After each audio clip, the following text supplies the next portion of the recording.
네, 안녕하세요. 마감클래스 이관무 전문가입니다. 자, 어제는 미증 시가 휴정하면서 중국의 경제 지표에 상당히 관심이 컸었는데요. 자, 오늘은 이 미 증시도 개장을 하고 또 미국에서 경제 지표 발표가 있습니다. 자, 이를 앞두고 시장에서는 좀 지수가 관망세로 마감을 했는데요. 무엇보다도 지수가 쉬어가면서 개별주의 움직임이 상당히 강한 시장이었습니다. 자, 오늘 개별주에 대한 움직임들 체크 포인트 살펴보도록 하겠는데요. 자, 우선은 삼성전자 이야기들이 상당히 또 호평이 나타나면서 5G 관련된 종목들이 움직임이 나왔습니다. 자, 우선은 곧 있으면 이 삼성전자에서 이 갤럭시 S10 시리즈 이외에 갤럭시 A 시리즈 5G 보급폰이 출시를 앞두고 있습니다. 자, 이러면서 이 5G 보급에 대한 이 앞으로 이 시장 확대에 대한 기대감이 나왔었고요. 연내 500만 가입자를 달성할 것이다. 그리고 또 어제 이 KT의 커버리지 이야기가 나오면서 SK텔레콤, LG U+, 역시나 이동통신사 3사가 모두 다 이 커버리지 확대에 관심이 커질 것이다라는 이야기가 나왔습니다. 자, 이렇다 보니까 5G에 대한 시장 확대 기대감, 전국망 확대 기대감으로 해서 관련된 종목들의 움직임 또 연속적이었는데요. 자, 오늘은 어제에 이어서 연속적인 상승이 나온 종목들도 있지만은 새롭게 부각이 되는 종목들도 눈에 많이 띄었습니다. 자, 오늘 새롭게 오늘 장중에 강했던 종목들 한번 살펴보도록 하겠는데요. 자, 오늘 장 후반대까지 큰 상승이 나왔던 종목이 전파기주기였습니다.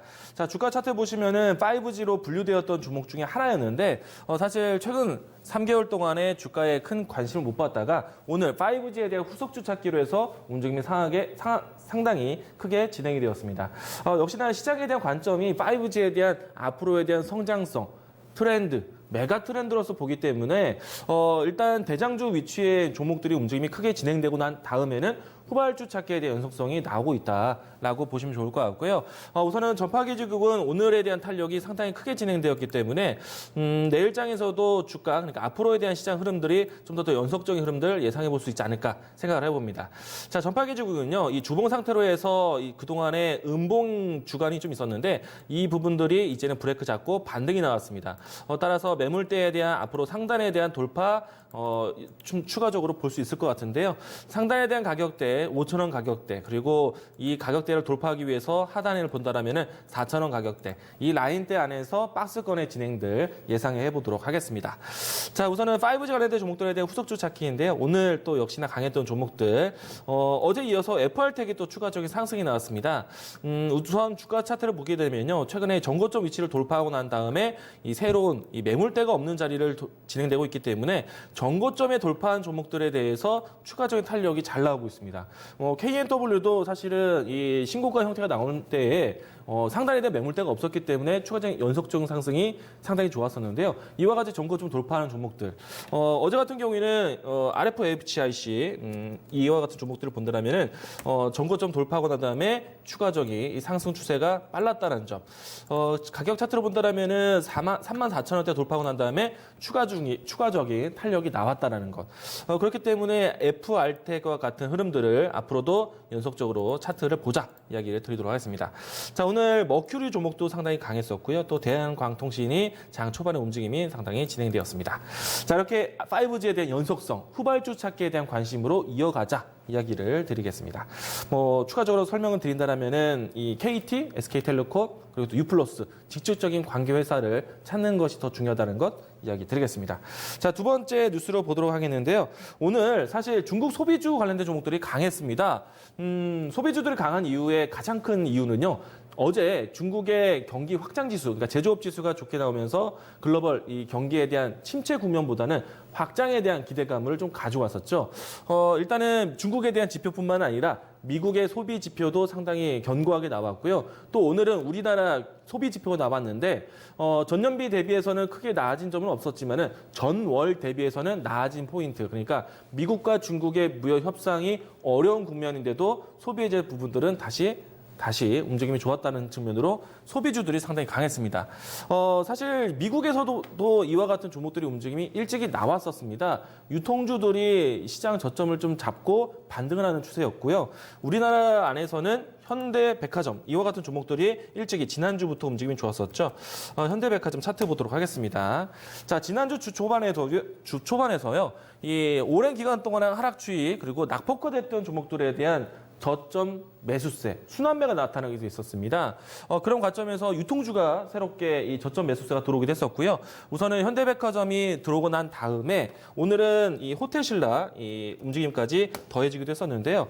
우선은 중국에 대한 소비 지표가 좋다라는 측면이 나왔었기 때문에 오늘 전반적으로 중국 소비주가 먼저 움직이는 형태가 나왔습니다.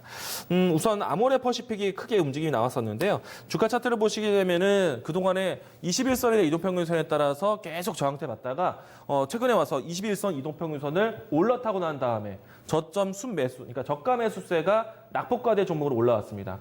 그러니까 이 최근에 와서 지수의 등락이 거칠지 않다 보니까 그동안에 소외되었던 업종군들, 낙폭과대 되었던 종목들에 대한 키 맞추기식 매수세가 들어오고 있다. 증시가 크게 떨어지지 않은 상태에서 이 자리에서 관망세를 간다라면은 낙폭과대했던 종목들을 살펴보시게 되는데 사실 이 종목들에 대한 포인트는 21선을 올라타느냐 이 부분들을 살펴보자 이야기를 드리겠습니다. 우선은 아모레퍼시픽이라는 상징적인 의미가 컸었기 때문에 화장품 관련된 종목들이 동반해서 상승이 나왔습니다. 이 부분들 긍정적으로 보시면 좋을 것 같고요. 자, 세 번째 포인트도 보도록 하겠습니다. 아무래도 전반적으로 시장의 움직임이 개별주로 가고 있습니다. 테마적인 흐름들이 상당히 강합니다. 어제 같은 경우에는 정치 테마주도 움직임이 나왔었고요. 오늘은 또 새롭게 이 암호화폐 거래소 관련된 종목이 좋았습니다. 암호화폐 거래소 관련된 종목들의 모멘텀이 좀 다양하게 나왔는데요. 첫 번째는 삼성의 이 앞으로 나올 수 있는 이 블랙초인 관련된 스마트폰, 그리고 또 암호화폐 거래소에서 새로운 보안 플랫폼이 소개가 되었습니다. 그렇다면서 이 보안주 관련된 종목들, 그리고 거래소 관련된 종목들 움직임이 상당히 같이 나왔었고요. 우선은 관련된 종목은 뭐 비덴트, 옴니텔 이와 같은 종목들이 상당히 이 테마적 흐름이 연속이 되었습니다. 일단 포인트는요, 시장에 대한 관망세가 있다라면은 개별주 시장, 테마주에 대한 연속성 이런 부분들을 살펴보자 이야기를 드리도록 하겠습니다.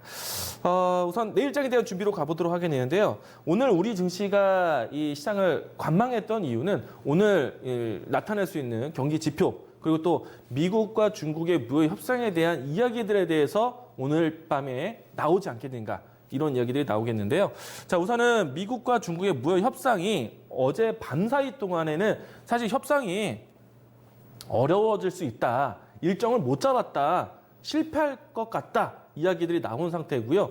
다만 이제 그래도 일부분에 대한 이 합의점은 만들 수 있다. 스몰 딜이 일어날 수 있다. 이런 이야기들이 좀 상충되면서 증시 전체적으로 이런 이야기들이 맞는지 일정이 나오는지 시장이 관망하면서 마감을 했습니다. 자, 우선은 오늘 장에서도 이와 같은 내용들을 어떻게 되는지 따져봐야 되기 때문에 중요한 거는 미국과 중국의 무역 협상 2차 고위급 회의에 일정이 나올 때까지는 시장에 대한 관망세가 계속 지속될 수 있다. 강보합이든 약보합이든 시장을 지켜보는 이 투자 심리로 진행될 수 있다는 점. 그러면 개별주에 대한 움직임들 살펴보셔야겠죠. 그런데 일단 시장에 대한 걱정거리도 있습니다. 어제 중국의 경제 지표는 상당히 좋았어요. 그리고 전 세계적으로 이 경기 지표가 조금씩 호전되는 모습들이 나와주고 있는데 오늘 미국에서도 이 경기 지표, 주요 경제 지표 발표가 있습니다. 우선은 오늘 밤에는 이 미국의 제조업 지수, 그리고 내일 밤에는 일단 그 주택 지표, 그리고 모레에는 이 미국에서 고용 지표, 이와 같이 이번 주에 경제 지표 발표가 준비되어 있는데요. 일단은 이 경기 지표가 안 좋게 된다라면은 다시 한번 이 금리 역전 현상과 같이 아래 공포에 대한 걱정이 나올 수 있겠고요. 또 한편으로는 이 경제 지표가 좋게 나오면은 한편으로는 이런 걱정이 나옵니다. 경기 지표가 좋은데 금리 인하할 필요가 있겠냐? 연준의 이야기가 나올 수 있어요. 그러면 이 증시 입장에서는 금리 인하에 대한 가능성이 떨어질 수 있기 때문에 경기 지표가 너무 좋아도 시장에 악재가 될 수 있다. 그럼 만약에 우리가 예상해 본다면 어제는 미증시가 쉬었지만 오늘 미증시가 개장했을 때 경기 지표가 좋은 방향성에 대한 시장의 눈높이를 지금 현재 긍정적으로 보고 있는데 좋은 이슈에서 트럼프 대통령이 원하는 방향이냐? 아니죠. 트럼프 대통령은 계속해서 미국과 중국이 싸우는데 금리 인하에 대한 우리가 원동력이 필요하다. 금리 인하에 대한 부분들을 계속 강조를 해왔는데 경기 지표가 좋은 관계에서 트럼프 대통령이 그냥 방관하겠느냐? 아닙니다. 트럼프가 어떤 말을 할지 오늘 밤에 좀 주목을 해야겠다 이야기를 드리겠습니다. 자, 만약에 시장에 대한 변동성이 나온다면요, 안정적인 실적주로 보셔야 됩니다. 낙폭과대했던 종목들에 대한 순환매 또 실적주 자동차 섹터를 많이 드렸었죠. 자, 그리고 한 가지 더 포인트 한번 보도록 하겠는데요. 최근까지 이 삼성전자에 대한 뉴스가 좀 많았는데 LG전자에 대한 관점도 필요하겠습니다. 앞에서 오늘장에 대한 이야기를 드리면서 차트적인 설명도 드렸었는데 LG전자에 대한 주가 차트 같이 보면서 설명 이어드리도록 하겠습니다. 자, 우선은 LG전자는요. 그동안에 사실 시장에 많이 소외되었었습니다. 삼성전자라든지 IT 섹터에서 상당히 소외되는 그런 기간을 가졌었는데요. 최근에 와서는 20일 이동평균선에 올라탄 상태입니다. 그리고 최근 한 달여 동안에 LG전자의 자사주 매입, 그러니까 임직원들, 사장과 임원들의 자사주 매입 소식이 이어졌기 때문에 주가에 대한 방어 의지는 여기서 확인했다. 그리고 차트적으로 했을 때 21선 올라탄 자리. 앞에서 얘기 드렸지만은 저가 매수세의 부분들은 20선 올라타면서 움직임이 나왔기 때문에 한편으로는 LG전자에 대한 관점도 긍정적으로 보자. 자사주 매입에 대한 주가 방어 효과를 보자 이야기를 드리도록 하겠습니다. 자, 오늘 마감 클래스 이렇게 정리하도록 하겠습니다.